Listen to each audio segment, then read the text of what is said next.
Pengen nggak dapat 200.000 subscriber kayak gini nih?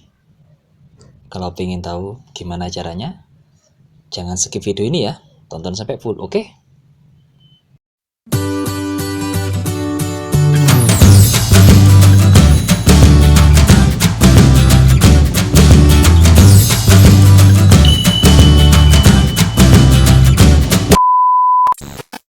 Assalamualaikum warahmatullahi wabarakatuh. Welcome to my channel Fatub Official. Bagaimana kabar teman-teman hari ini? Semoga sehat selalu dan berkah selalu ya. Amin. Oke teman-teman, pada video hari ini Kak Fa lagi-lagi ingin berbagi pada teman-teman semuanya terkait dengan video Fa sebelumnya yang ini. Nah, yang judulnya adalah siapapun bisa menjadi seorang YouTuber. Ya teman-teman ya. Siapapun bisa menjadi seorang YouTuber, apapun profesinya. Nah, tapi kembali lagi, Kak ingatkan, apapun profesi seseorang ada namanya resiko kehidupan yang pasti akan dialaminya. Pasti akan dialami, kita semuanya, siapapun Anda yang mendengarkan video ini pasti akan mengalami resiko itu. Ya, mungkin teman-teman bisa menyimak di video ini, yang ini. Nah, itu akan mengupas apa sih sebenarnya resiko kehidupan yang benar pasti kita alami.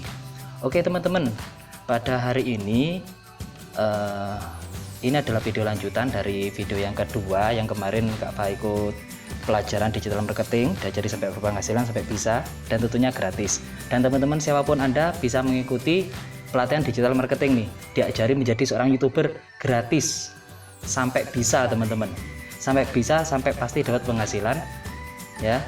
Nanti linknya bisa menghubungi di deskripsi Kak Fa ya. Oke teman-teman, banyak sekali yang bertanya tentang konten apa sih yang paling bagus, yang paling menarik, yang kira-kira view-nya itu yang melihat itu banyak sekali, penontonnya banyak, bisa meningkatkan subscribe dan lain-lain. Banyak sekali yang bertanya seperti itu, termasuk Kak Fa juga bertanya seperti itu teman-teman ya. Terutama YouTuber pemula, dan Kak Fa di sini bukan orang hebat tapi orang yang mau belajar ya, mau belajar pada semua orang. Jadi begini teman-teman. Menurut Fa sendiri ya, kita itu namanya belajar itu harus fokus, betul nggak teman-teman? Belajar apapun itu harus fokus kalau kita ingin mencapai suatu tujuan. Nah, kembali lagi teman-teman, kita cara belajarnya itu seperti apa? Kadang pikiran kita itu sering membedakan antara orang sukses, nih orang sukses ini ibaratkan, dengan orang gagal. Kita cenderung belajar pada orang sukses, ya enggak? Nah, tapi kalau menurut Fa sendiri, sebenarnya yang ada itu tidak ada satu manusia pun di dunia ini yang dinamakan orang gagal. Percaya nggak teman-teman? Tidak ada, menurut Fa, orang gagal itu sebenarnya tidak ada. Yang ada adalah orang yang berhenti mencoba. Mungkin kita melihat ya, mungkin kita melihat YouTuber senior di luar sana, Fa yakin 100% nggak mungkin teman-teman tiba-tiba langsung bloom, ya nggak, tiba-tiba langsung menjadi orang yang sukses, menjadi seorang YouTuber. Tidak mungkin, pasti semuanya melewati prosesnya ya. Tentunya semua itu ada ilmu-ilmunya teman-teman. Nah, berkaitan dengan ilmu, bagaimana sih cara belajar yang baik? Cara belajar yang baik pertama adalah mindset kita, yang kedua ini teman-teman adalah sikap kita, sikap merendahkan hati. Ini yang paling penting, karena ketika seseorang sudah sukses, merasakan suksesnya, ketika sikapnya ini tidak pas sama sekali ya, sikapnya itu tidak merendahkan hati, kesuksesan itu tidak akan lama teman-teman, pasti akan jatuh, pasti sudah.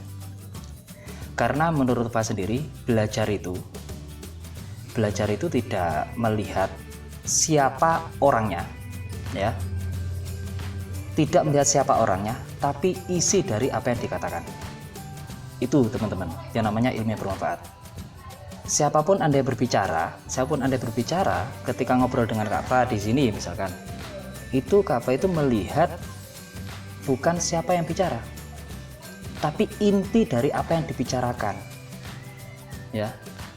Entah anak kecil sekalipun, kalau isi bicaranya itu yang dibicarakan itu adalah hal yang positif, baik untuk kita harus menerima. Itu namanya sikap merendahkan hati teman-teman. Terkadang kita kembali lagi sering membedakan teman-teman, beda-bedakan wah saya harus belajar pada orang si A, si B, si C. Oke, boleh teman-teman, kita harus belajar pada si A, si B, si C. Tapi kembali lagi, sikap kita harus benar-benar merendahkan hati. Itu sangat penting sekali teman-teman, karena itu nanti akan mempengaruhi keberhasilan kita. Kembali lagi, seorang yang sukses tidak akan mungkin instan, semua butuh proses yang harus kita lewati. Nah teman-teman, ada yang tanya kemarin konten apa yang kira-kira yang pas, yang paling bagus, ya kan? View-nya ditonton banyak. Nah itu ada ilmu-ilmunya, dibahas juga kemarin di pelatihan. Nah di sini Kak Fa ingin berbagi pada teman-teman nih. Kemarin yang disampaikan oleh Kak Wan adalah konten yang paling bagus adalah konten yang tidak melanggar aturan YouTube. Sebenarnya seperti itu. Contoh, menurut teman-teman di konten-konten YouTube kita sering banyak lihat ya, banyak sekali macam konten-konten ya. Salah satunya mencangkul kayak gitu aja sudah. Ya rumahnya di desa, ada yang mencangkul. Orang mencangkul bisa sukses nggak menjadi seorang YouTuber?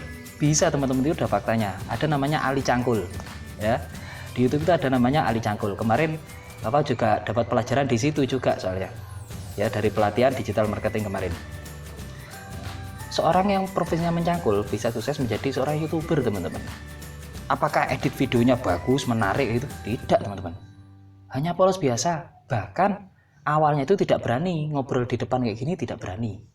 Hanya video, orang itu mencangkul, ditaruh HP-nya, terus diupload. Ya, alhamdulillah, kembali lagi. Ya bener sih teman-teman, namanya kita di YouTube ya kan. Siapapun Anda yang mendengar video ini, mungkin yang baru pemula, siapapun Anda namanya kita di YouTube, pasti yang dicari adalah penghasilan. Bener nggak teman-teman? Gak mungkin lah kita capek-capek buat video yang dicari tidak penghasilan. Menurut teman-teman, bermindset seperti itu salah atau benar? Ada yang tahu? Nah, menurut Kak Fa, bermindset seperti itu juga benar teman-teman. Benar juga. Karena tidak salah, faktanya memang seperti itu. Orang profesi apapun, YouTuber, wirausaha, karyawan apapun yang dicari adalah penghasilan tetap. Gak ada yang salah bermindset seperti itu. Cuman lebih tepatnya teman-teman, kalau kita masuk dalam dunia YouTube, yang paling penting pertama adalah pola pikir kita. Lebih lagi mindset tadi teman-teman. Ya. Pola pikir kita itu yang paling penting. Dan sikap kita teman-teman, bagaimana kita benar-benar mau merendahkan hati, mau belajar. Banyak sekali kok di video-video YouTube itu ya, ada instan tutor kayak gitu, terus ada banyak sekali orang-orang yang sukses di YouTube membagikan tutorial tentang seputar YouTube, bagaimana mencari konten yang menarik ya kan, bagaimana agar video kita itu lebih cepat melesit ya, melesat kayak gitu ya. Itu banyak sekali teman-teman, tinggal kita mau belajar apa tidak, seperti itu teman-teman. Nah terus kembali lagi, konten yang menarik itu seperti apa sih? Nah, seperti itu sebenarnya konten yang menarik itu adalah konten yang teman-teman sukai. Yang penting pertama tidak melanggar aturan YouTube. Passion teman-teman itu apa? Misalkan contohnya teman-teman itu hobi mancing, buat konten mancing terus ya, itu memang salah satu trik di YouTube ya. Kak Fa pernah dengar itu, salah satu belajar di YouTube itu, kalau kita buat konten mancing, kita buat konten mancing terus ya kan, seperti itu. Mungkin kita kelebihannya di konten mancing kan, seperti itu ya kan. Nah terus kalau untuk awal pemula, kemarin yang diajarkan oleh Kang Wawan itu adalah kita harus mereset dulu. Kita uji coba dulu nih, kita buka channel YouTube ya kan, kita buat channel YouTube. Saya itu buat video 5 video yang berbeda, isinya apapun terserah, berbeda-beda. Nah dari situ kita akan bisa mereset kira-kira jam tayangnya paling tinggi itu apa, yang paling disukai penonton itu apa. Kita bisa melihat di situ teman-teman. Nah dari perjalanan itu nanti kita akan tahu mana video mana yang akan menjadi topik utamanya kita. Itu caranya teman-teman ya. Jadi caranya itu ternyata sangat sederhana, tinggal kita itu mau melakukan atau tidak. Kembali teman-teman, bahwasanya orang sukses itu harus mau melewati prosesnya, dan harus menempatkan pada tempatnya sikap yang tepat. Sikap yang tepat kita itu seperti apa? Sikap kita yang tepat itu seperti apa? Itu paling penting teman-teman. kalau kita tidak memiliki sikap merendahkan hati, berjiwa besar, kira-kira teman-teman, kita itu memiliki rasa yang sama loh teman-teman. Betul nggak teman-teman? Orang memiliki rasa yang sama, tidak mau disakiti, maunya bahagia. Itu perasaan seseorang, namanya manusia, sama sebenarnya. Jadi ketika kita melihat orang sombong, kita juga tidak suka teman-teman. Betul nggak? Nah, kalau diri kita sendiri aja tidak suka, berarti kita jangan sombong. Ketika kita sudah berhasil, ya lebih merendahkan hati lagi. Karena tidak ada namanya keberhasilan yang abadi, itu tidak ada. Karena dunia ini tidak selamanya teman-teman. Nah, jadi itu yang bisa Kak bagian pada sore hari ini. Semoga bermanfaat untuk teman-teman semuanya. Dan ingat teman-teman, tetap merendahkan hati, berpikir positif, dan berjiwa besar.